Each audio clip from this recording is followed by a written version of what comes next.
गजाननं भूतगणादिसेवितं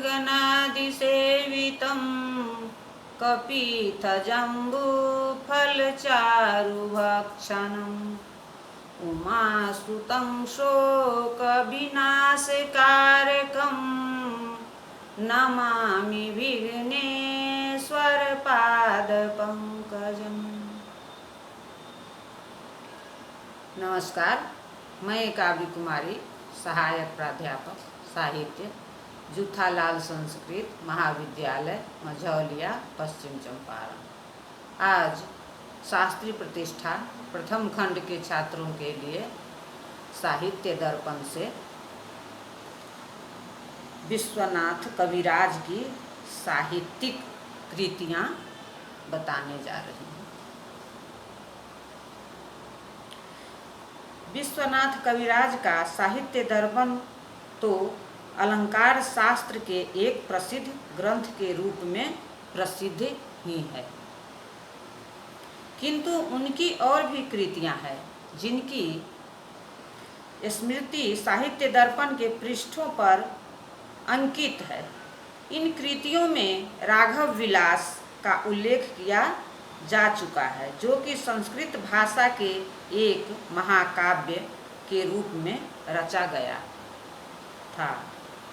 राघव विलास की विपिनेक जटा निबंधन आदि अधृत सूक्ति के देखते यह अनुमान असंभव नहीं प्रतीत होता कि विश्वनाथ कविराज कालिदास के कुमार संभव और भवभूति के उत्तरामचरित के पूरे रसिक थे। विश्वनाथ कविराज ने प्राकृत भाषा में भी एक काव्य रचा था, जिसका नाम कुवलयाश्व चरित है, जैसा कि साहित्य दर्पण के इस उद्धरण से स्पष्ट है। अथ जडता अप्रतिपत्तिर्जडता स्यादिष्टा निष्टदर्शन श्रुतिभिः अनिमीष नयन परीक्ष न तुष्णीं भवादयस्तत्र यथा मम कुवलयाश्वचरिते प्राकृत काव्ये नवरीय तं जुवजुवलम् अन्नूनं निहित सजल मंथर ठिठिम आलेख ओपियम वीय खनमेतम तथ सठ्यम मुअ सन्नम। यह काव्य एक श्रृंगार रस प्रधान काव्य प्रतीत होता है। विश्वनाथ कविराज की तीसरी कृति एक नाटिका है, जिसका नाम प्रभावती परिणय है, जैसा निम्न उद्धरण से स्पष्ट है। प्रथमावतीर्ण मदन विकारा यथा प्रभावती परिणये दत्ते साल समंथरम भुवि पदम निर्याति नान्तः पुराद नोदावम हसति क्षणात् कलयते हियंत्रणां कामपि किंचिद भावगंभीर वक्रीं लव स्पृष्टं मानाग भासते शुभ्रभंगमुदीक्षते प्रिय कथा मुल्लापयन्तीं सखीम। यह प्रभावती परिणय नाटिका विश्वनाथ कविराज की श्रृंगार रसिकता की एक देन ही है। विश्वनाथ कविराज की चौथी रचना चंद्रकला नाटिका है, जिसका उन्होंने साहित्य दर्पण में इस प्रकार स्मरण किया है। कांतिरेवाति विस्तीर्णा दीप्तिरिति भिधीयते यम मम चंद्रकला नाम नाटिकायां चंद्रकला वर्णनम तारुणस्य विलासः समधिकला वन्य संपदो हासः धरणीतलस्याभरणं युवजन मनसो वशीकरणम। इस नाटिका से भी इसके रचयिता का नायिका भेद विज्ञान और रस श्रृंगार रस प्रेम स्पष्ट प्रतीत होता है। विश्वनाथ कविराज की 5वीं रचना प्रशस्ति रत्नावली है, जिसमें 16 भाषाओं में संभवतः कलिंग नरेश नरसिंह की प्रशस्तियां लिखी गई है। इसका उल्लेख विश्वनाथ कविराज ने इन शब्दों में किया है। कर्म भकम तु भाषाभिर विविधाभिर विनिर्मितम यथा मम खोडस भाषामयी प्रशस्ति रत्नावली। कलिंग नरेश नरसिंह संभवतः नरसिंह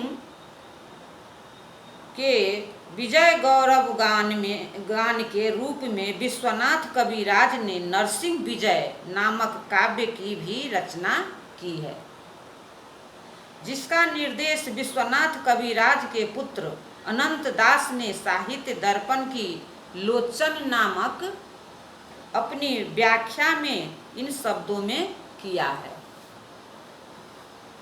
यथा मम तात पादानां विजय नरसिंहे। साहित्य दर्पण के निर्माण के बाद काव्य प्रकाश दर्पण नामक काव्य प्रकाश की व्याख्या भी विश्वनाथ कविराज की एक और कृति है।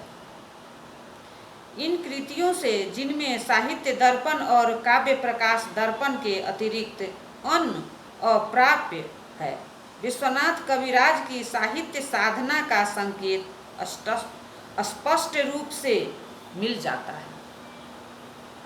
साहित्य दर्पण की विशेषता। साहित्य दर्पण अलंकार शास्त्र का प्रस्थान ग्रंथ नहीं और न इसमें ध्वन्यालोक, काव्य प्रकाश और रस गंगाधर की प्रवाहपूर्ण वैज्ञानिक और विचारात्मक शैली ही अपनाई गई है। साहित्य दर्पण की एक ही मौलिक विशेषता है और वह उसकी एक महत्वाकांक्षा है, जिसका लक्ष्य काव्य साहित्य संबंधी समस्त विषयों का एकत्र प्रतिपादन है। इस महत्वाकांक्षा में विश्वनाथ कविराज को पर्याप्त सफलता भी मिली है। वैसे इतना निश्चित है कि काव्य साहित्य के समस्त विषय एक अलंकार ग्रंथ में नहीं आ सकते।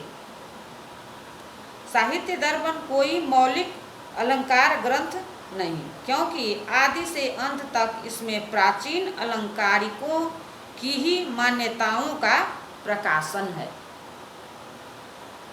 और प्राचीन अलंकार ग्रंथों के ही उदाहरणों के उदाहरण भरे पड़े हैं। किंतु तब भी सरस और सरल भाषा के द्वारा विषय प्रतिपादन की शैली जैसी इसकी है, वैसी दूसरे अलंकार ग्रंथों की नहीं।